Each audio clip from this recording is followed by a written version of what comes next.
What is up, comic fam? Welcome to the Legion of Comics. Today, we're going to be taking a look at the new books releasing the week of October 12th and find out what books made my pull list and which ones I'm excited about reading.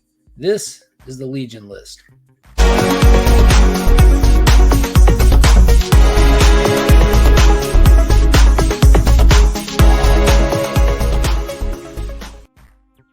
Shout out, thank you to the channel sponsor, Big Time Collectibles. They sponsor the monthly Legion Loot giveaway for the channel members. So if you haven't already, be sure to check out BigTimeCollectibles.com. And if you need anything cleaner press, hit up our friend Justin. The link is in the description to all of my videos. Be sure to use that promo code WeAreLegion to take advantage of the buy two, get one free offer he's running. All right, guys, so let's get into it. We're looking at the Legion list, what's on my pull list, what I'm excited about reading for the week of October 12th. So for me, it really kicks off October 11th as my DC books hit the shelves that day. So starting it off, this is a strong week. There's a lot of good titles here. Let me find them. There we go. Kicking it off with Superman, Son of Kal-El, issue number 16. Tom Taylor still writing this. This is part 2 of the Return of Kal-El storyline. So it started in Action Comics. It's going to be crisscrossing through the two titles as we get closer to it all, to the finale in Action Comics 1050. They're really celebrating that issue. 1050, I don't know, just timed right, I guess, and everything. They did the same thing with Detective with that 12-issue Arkham Tower story and everything. But needless to say, this is the reunion of Cal with his son, Jonathan. So I'm excited to see how this plays out, to see how he looks at John's work while he was gone. He should be proud of him. The dude did amazing things, saving the people of Gomorrah and all that good stuff. So I'm excited to see where it goes from here. I felt like the series was kind of slow paced and stalling a little bit to get to this, to get to the Return of Kal-El. So now we're here. So now we're going to get to see this crisscross story between Philip Kennedy Johnson on Action and Tom Taylor here on Superman, Son of Kal-El. Cannot wait to get into it and just pumped that Superman's back on Earth. Next up, we have Ghost Rider, issue number 7. I love that Kal-El new cover. I believe this is one of the last covers he's doing for this, but we're hitting the next little, this has been kind of episodic. Like every issue's kind of been its own thing. It's had this total horror anthology vibe to it. Not until the previous 2 issues did we actually get like a carryover story, and it was probably the weakest of the bunch yet. So I'm excited to get past that. Johnny is free of that demon parasite that was inside of him, but what it's going to do next, we don't know. We don't really know what it is. There's a lot of mysteries that are being played out through this series. It's really good. I'm excited to see where it's going to go and if it hits that higher bar that the first 5 issues had. So kicking it off next, we have Batman vs. Superman, issue number 2 from Mark Waid. This is spinning out of the pages of World's Finest. If you're not reading that, you're sleeping under a rock. That is one of the best series out there. So I was not surprised when issue 1 of this was fantastic. So the demon Nazar was freed from Lazarus Island, where he was imprisoned, in the pages of World's Finest, freed in the pages of Robin, and culminates here in Batman versus Robin. All of the magic users and magic on Earth is going haywire while the demon is here laying out his plan, and he's using Damian as his primary tool right now. Next up, we have the finale to the super fun, if I'm going to be honest. It's fun, it's quirky, it's got its highs, it's got its lows, but overall I'm always excited to read Jurassic League. So this is number 6 of 6 from Juan Gedeon, covered by Daniel Warren Johnson. We have the Dark Side Turtle dinosaur thing. that's a thing, released in the Justice League or the Jurassic League, having to find that team dynamic to really come together to actually defeat him. It's a standard story. The team comes together, has to fight Darkseid, but they're dinosaurs. What's not to like, right? And next up, we have a Dark Crisis tie-in this week. This is going to be Dark Crisis, World Without the Justice League, Green Arrow one-shot. So it's going to have Green Arrow, the Black Canary. They tend to have that backup story, so here we go with this one. I'm excited to see where it goes. It's going to be one of those one-shots where we get to see what his ideal world, his paradise looks like. What world would he live in if it was all up to him? They've all been really good with the exception of the Wonder Woman one. That was a train wreck of a comic book. If you don't know what I mean, just the concept of it alone did not match any of the rest of them. The whole thing is, if it's their paradise, but Diana's paradise was the world to be destroyed and war to wage. It was stupid. So I hope to God this one is a lot better and we get back on track. So following this one, we'll have one more with the Batman issue, which we've already been teased with Batman and everything in the Dark Crisis proper title. So I'm definitely excited to see that one as well. Next up, and here we go.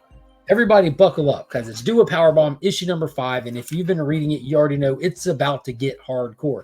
Daniel Warren Johnson created this title. He's illustrating it. I believe it's Mike Spicer on the covers, or Dave Stewart, one of the two. Can't remember which one. But, oh my God, this has been good. A girl, mom dies, goes to a supernatural wrestling tournament where wrestling is real.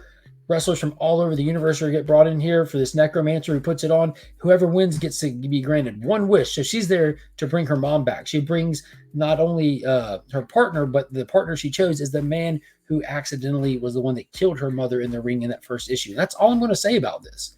I will give no spoilers, not beyond that. That's more of just a synopsis of the book.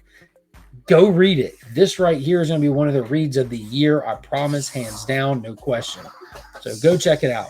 Next up, we have The Flash, The Fastest Man Alive, issue number 2 of 3. And what this is the movie prequel for the upcoming Flash motion picture. So we're getting that time gap between the Justice League movie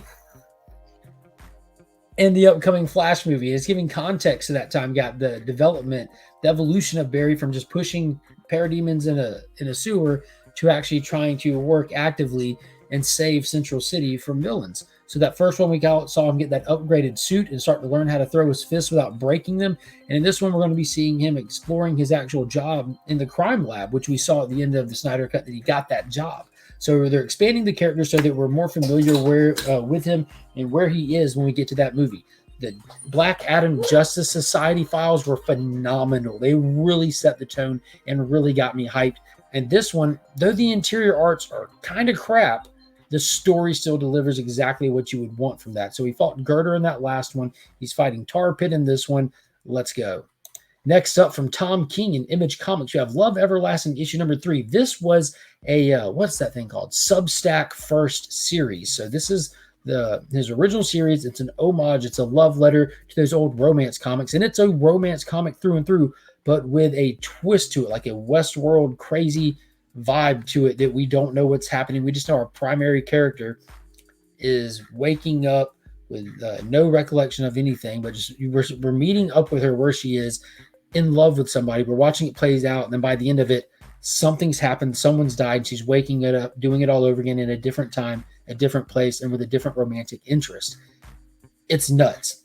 Wild. It's hard to explain. There have not been any big revelations yet, just questions. I'm excited to dive into this one.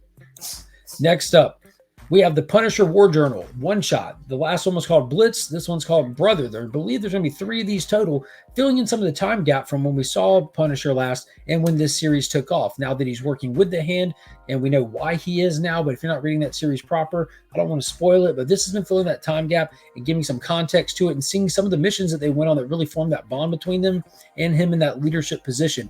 This series is awesome. I'm excited to get these kind of little callbacks to that time that we didn't get to see, but it doesn't have the same creative team as the main title, and you can feel it, but you still get that story content that you're really looking for. Next up, another one from Marvel, we have Genis Vell, Captain Marvel, issue number 4 by Peter David. This is one of those retro books. It takes place back in the 90s, just doing classic retro stories. They've been really fun. I've been picking up most of these with the exception of Gambit, I believe. I was late to the game. I didn't know that was one of them. Love me some Gambit, but to be honest with you, I'm kind of glad I didn't pick that one up. I love Gambit, but man, I can't. I read issue 1 of this, and I haven't even gone back to issue 2. I've got them sitting right here next to me, and it just didn't really draw me in. And I love Legacy, Genis Vell there. Just super cool character. Loved him since I was a kid, but it just didn't pull me in. So it's in my catch-up stack here. So I don't really know what's going on with it.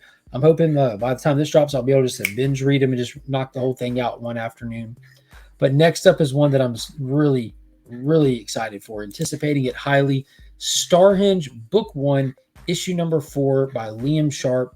What a phenomenal artist. I really enjoy his stuff. I pick up his covers regularly when he drops them, but this is his creator-owned story. He's been working on this for over a decade, and it spans space, time, science, magic, everything. We have people in the future waging a war, trying to survive, to keep humanity alive against machines, and they send somebody back to the past, back to the days of Knights of the Round Table, to set up a Starhenge to try to find magic so that they can use it in the future to save humanity. And he's back in the past, and he is who everyone refers to as Merlin. So in that last issue, we saw him set up Stonehenge without us knowing quite yet, the true nature of it. It's one of the biggest mysteries in the world, what Stonehenge is actually for. In this, it's going to have a purpose. And in this issue, Merlin's going to be preparing the way for the birth of Arthur, the once and future king. So I love how they're mixing history in with this. I love how they're mixing sci-fi in with it, magic. They're toying with lore, with actual history, a little bit of everything, and the artwork is mind-bendingly good. I highly recommend this one. It is a heavy read, story rich, art, wow. But this isn't just like a pick up, read it in 5 minutes, put it down. No, you're going to want to spend some time in this book. So if you do try it out, give yourself a fair chance and make sure you have that time set aside to give it its due diligence. So that's going to be all that I have on the Legion list for this week. Leave me a comment down below. Let me know if I missed anything that you're excited about. Any of these titles that are blowing you away, love to get some conversation going. If you want to know what my top pick for the week is going to be and why, check out the Comic Vets channel. We post a video on his channel where we both give you our top pick for the week and why. We're looking forward to it. And a huge shout out to the Augusta Book Exchange. They are my LCS. They are the keepers of my comics, the guardians of my pool box. They make sure everything I'm looking for is there every single week. If you're ever in the Augusta area, hit them up. They just did an awesome sale this past week. 40% off of all kinds of stuff in the store. I was able to pick up crazy cool stuff. So if you're in the area, be sure to follow them on Facebook as well so that you know when they're doing those cool sales and what they got going on. And until next time, as always, I'm Mark, but we are Legion.